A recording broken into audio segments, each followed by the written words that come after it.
16 mai 2003, mon mari est parti dîner dans un club espagnol, la Casa de España.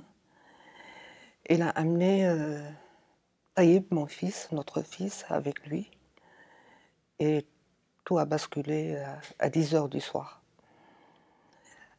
C'était des explosions de 5 kamikazes.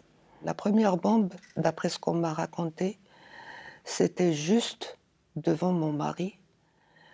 Alors, il est parti comme ça. Et puis mon fils, il était un petit peu plus loin.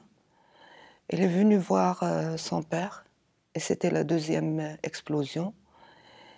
Il était touché grièvement. Il est resté au coma total une semaine.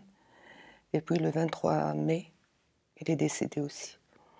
3 jours après le décès de mon fils, parce que les partis politiques, les associations et tout ça, ils ont organisé une marche pour dénoncer l'acte terroriste, pour être avec les familles des victimes.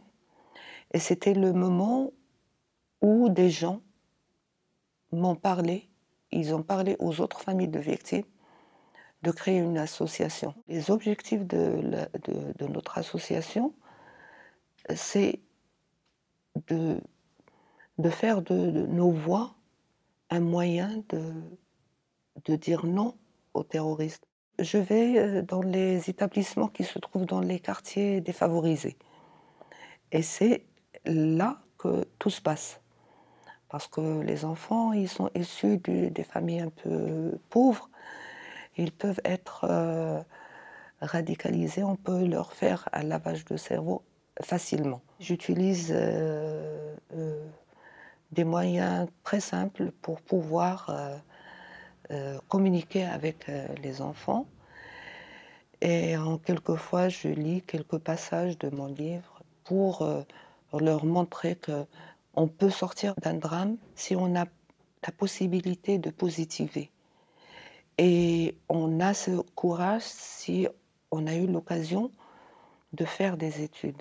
Et avoir un lycée qui porte le nom de Taïeb, ça veut dire que il y aura des générations d'élèves qui vont passer par ce lycée et qui vont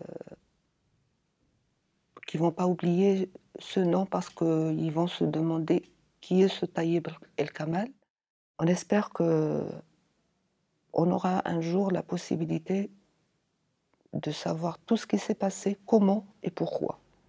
C'est les 3 questions qui se posent toujours dans mon livre. L'acte terroriste, partout dans le monde, est le même. Et les familles des victimes, partout, ils sont les mêmes. On partage la même douleur et on se pose la même question. Pourquoi nous? On ne vit pas enfermé dans notre drame à nous, mais on élargit cette famille qu'on espère ne pas élargir de plus en plus, mais on se donne, on se partage cette force. Et d'ailleurs, c'est pourquoi je suis là pour donner un peu de ma force à une maman qui a perdu sa fille en Égypte. Et on essaie de dire à haute voix, arrêtez ce terrorisme, il n'aboutit à rien.